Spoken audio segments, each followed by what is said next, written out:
In this video we're going to cover how to install VirtualBox on Windows 10. So you'll need to go to the VirtualBox website and go on their downloads page and then click on Windows hosts, and then that will start the download off. I've already done this, so if I go to my downloads folder I'll find I have it here.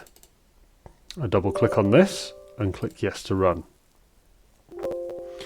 You may find that Visual C++ 2019 isn't already installed, in which case you'll need to go to the Microsoft website after you've cancelled the installer.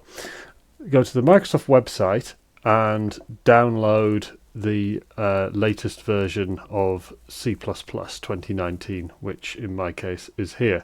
I've also downloaded this for preparedness.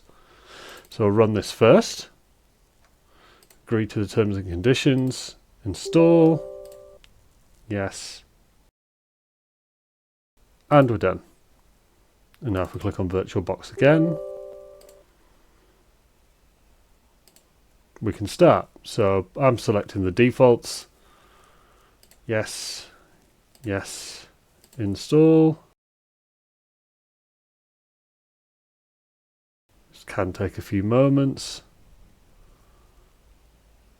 And we're done. I'm going to leave this checked to fire up VirtualBox once we've finished. And here it is, ready to go. If you close VirtualBox and you want to find it again, if you click on Start, it may be in your recently added, but it is also listed under Oracle VirtualBox. Expand that and then click on the VirtualBox icon and you're back. Thanks for watching.